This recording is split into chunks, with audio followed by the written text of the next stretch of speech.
Pandian ஷோஸில் again ஒரு நல்ல episode. நிறைய விஷயங்கள் நம்மளை கடுப்பேற்றுற மாதிரி விஷயங்கள் நடந்தாலும் கூட விஷயங்கள் நடக்குது. ப்ளஸ் எல்லாத்துக்குமே ஒரு கதை அழகாக வந்து போயிட்டுருக்கு. ஸோ அதுக்கேற்ற மாதிரி தான் வந்து முதல்ல எடுத்தோன்னே வந்து பார்த்திங்க அப்படின்னா, இப்போ வந்து செந்தில் மீனா லேட்டாக வரும் பொழுது அவங்க கிட்ட என்ன ஆச்சுன்னு கேட்டால், நிறைய வேலை போட்டு புழியிறாங்க. இந்த குவார்ட்டர்ஸ் வேறு கொடுக்குறோன்னு சொல்லி வேறு புழியிறாங்க அப்படின்னா வந்து, அந்த குவார்ட்டர்ஸ்லாம் வேணாம், அங்கே எழுதி கொடுத்துட்றாங்க. அது இருக்கட்டும், நம்ம இங்கே ப்ரைவசியே இல்லை, அங்கே போயிடலாங்கிறாங்க. அதெல்லாம் வேணாம் அப்படின்னு அவங்க சொன்ன உடனே, நம்ம போகாட்டி என்ன, பழனியல் மாமா அங்கே போட்டு அவருக்குன்னு தனி ரூம் இல்லாமல் அப்பா அம்மா ரூம் தானே யூஸ் பண்ணிக்கிறாங்க அப்படிங்கிறாங்க. உடனே வந்து இல்லை இத்தனை நாளாக அப்படி சொல்லவே இல்லை, இத்தனை நாளாக அவங்க தனி ரூம் கொடுத்த மாதிரி தான் காமிச்சாங்க. எங்கள் ரூமை விட உங்கள் ரூம் பெருசாக இருக்குன்னா வந்து பேசினாங்க. இப்போ ஒரே நாள் நைட்டில் வந்து அவங்க அப்பா அம்மா ரூமில் தான் தூங்குறாங்க, அப்பா அம்மாலாம் வந்து வாசலில் படுத்து தூங்குறாங்கிறாங்க. போன வாரம் தான் வந்து தங்கமயில் கோச்சிக்கிட்டு வெளில வரும்பொழுது பார்த்தா ரூம்லாம் வந்து வாசல்லாம் யாருமே படுத்துருக்கல, அதாவது ஹாலில் யாருமே படுத்துருக்கல. இது என்ன கதைனே நமக்கு புரியல. சும்மா நம்ம மறந்துடுவோம்னு நினச்சி தான் அப்பப்போ எடுப்பாங்கன்னு நினைக்கிறேன். ஸோ அப்போ உடனே வந்து நம்ம அங்கே போயிட்டோம், அதுக்காக தான் சொல்கிறேன் அப்படி இப்படின்னு பேச இதெல்லாம் வேணாங்கிறாங்க மீனா. உடனே இப்போ செந்தில் என்ன முடிவு பண்ணுறாரு அப்படின்னா வந்து, இதை வந்து நம்ம எப்படியாச்சும் இருக்க வச்சு நம்ம அந்த குவார்ட்டர்ஸ்க்கு போயிடணும்னு முடிவு பண்ணுறாரு. ஸோ இதுக்கடையில் என்ன நடக்குதுன்னு வந்து பார்த்திங்க அப்படின்னா வந்து, இப்போ சரவணா கோவமாக தங்கமயில்கிட்ட வந்து உங்கள் குடும்பமே ஒரு ஃப்ராடு குடும்பம், ஏமாற்றி தான் கல்யாணம் பண்ணி வச்சிங்க, அதுக்கப்புறம் வந்து விஷயம் மாட்டினோடனே ப்ரெக்னென்ட்னு பொய் சொல்லி அனுப்பிவிட்டீங்க, உங்களுக்காக வந்து நான் பாவம்லாம் பார்க்க மாட்டேன், உங்கள் அப்பா இனிமேல் அங்கே வேலைக்கு வரக்கூடாது, வந்தால் நான் மனுஷனாக இருக்க மாட்டேன், என்ன நடக்குங்கிறதுக்கு நான் பொறுப்பு இல்லை அப்படின்ட்டாரு.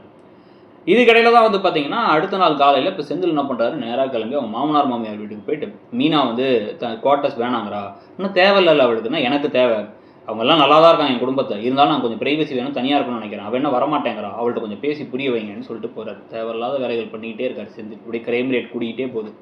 ஸோ உடனே வந்து இந்த ஒரு பிரச்சனை ஒரு பக்கம் இருக்குது. அந்த குடும்பம் வேற ஆச்சு, அவளுக்குன்னு ஒரு நல்ல வாய்ப்பு கிடைச்சா யூஸ் பண்ணிக்கிற மாட்டேங்கிறா, சரியான லூஸாக இருப்பா போலன்னு தான் பொண்ணை போட்டு திட்டிகிட்டு இருக்காங்க. திட்டி எல்லாம் முடிச்சதுக்கு பிறகு இப்போ தான் வந்து பார்த்தீங்கன்னா வந்து இப்போ அடுத்து இப்போ பழனிவேலுக்கு நம்ம நேத்தே சொன்னோம்ல, சுகன்யா திருப்பி முருங்கை மரம் ஏறிட்டாங்கன்ட்டு. அவங்க என்ன சொல்கிறாங்க அப்படின்னா, பார்த்துக்கிட்டே இருக்காங்க என்ன நடக்குது இங்கே அப்படின்னு பார்த்துக்கிட்டே இருக்க, இந்த எடுபிடி வேலையில் இதை போய் மூட்டையை தூக்கி வச்சுட்டு இந்த குடோன்லேருந்து இறக்கி வச்சுருக்கிற வேலையை பழனிவேலுக்கும் போய் அந்த வணிகர் சங்க ஆளுங்களை போய் பார்த்துட்டு பணத்தை வந்து பேங்க்கில் போட்டுருங்கிறத வந்து சரவணனுக்கும் கொடுக்க, உங்கள் போய் அவர் பையனுக்கு வேறு மாதிரியும் உனக்கு வேறு மாதிரி தான் அவங்க நடந்துக்கிறாங்க, நீ இப்படி எடுபிடி வேலையே பார்த்துக்கிட்டு இருக்கேன்னு திட்டிக்கிட்டு இருக்கு. அப்போ சரவணன் வேறு வந்துடுறாரு. ஒன்றும் இல்லை, ஒரு ஃபங்க்ஷனுக்கு போகிறத பற்றி பேசிக்கிட்டு இருந்தோன்னு சமாளிச்சிடுறாங்க. ஆனாலுமே சுகன்யா சொல்கிறதுல சின்ன சின்ன விஷயங்களில் வந்து பார்த்திங்கன்னா, அவங்களுடைய கணவர் ஏதாவது உருப்படியாக வேலையில் இருக்கணும், இல்லை வந்து அவர் தனியாக ஒரு கடை வச்சுருக்கணும் நினைக்கிறதுல தப்பு இல்லை. ஆனால் சுகன்யா சொல்கிற விதம் தான் நம்மளை கொஞ்சம் கடுப்பேற்றுதுன்னு நினைக்கிறேன். ஸோ இப்போ இதுக்கடையில் தான் வந்து பார்த்திங்க அப்படின்னா வந்து இன்னொரு பக்கம் எல்லாரும் உட்காந்து சாப்பிட்டுட்டு இருக்கும் பொழுது, இப்போ இவங்க ஒவ்வொருத்தங்களும் வந்து அவங்க அப்பா அம்மாவெல்லாம் போய் பார்க்கணும், அடிக்கடி பேசணும்ப்பான்னு சொல்லிக்கிட்டு இருக்கும்போதே ராஜி முகம் மாறுது. ஆனால் அப்போ அவங்களுக்கு ஒரு ஃபோன் வருது.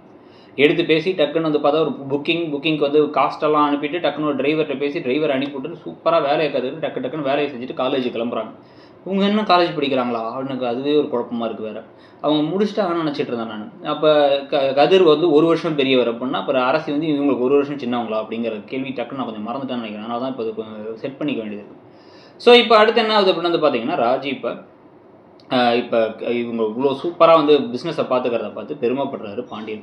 எப்போ மனைவி தன்னுடைய கணவர் பிஸ்னஸில் இன்வால்வ் ஆகிறாங்களோ அப்போவே நல்லாயிருக்கும் பிஸ்னஸ், இனிமேல் அவனை பற்றி கவலைப்பட தேவையில்லைன்னு சொல்லிட்டு கிளம்ப, இப்போ நான் அவரோட பிஸ்னஸில் ஹெல்ப் பண்ணலன்னு குத்தி காமிக்கிறாரான்னு கோமதி கோவப்படுறதோட இன்றைக்கி எபிசோட் முடியும்னு பார்த்தா வேற ஒரு விஷயமா நடக்குது. தங்கமயில அவங்க அப்பா வீட்டுக்கே போயிட்டு இறங்கி அங்கே ஏதாச்சும் சொல்லி சமாளித்து அவங்க அப்பாவை வேலைக்கு அனுப்ப வேணான்னு கிளம்பி போனால் அங்கே வாசலில் கடன்காரங்க நிற்கிறாங்க. இவங்க கல்யாணத்துக்கு அவன் 50,000 ரூபாய் கொடுக்கலன்னு சொல்லிட்டு அவமானப்படுத்திட்டு போகிறாங்க.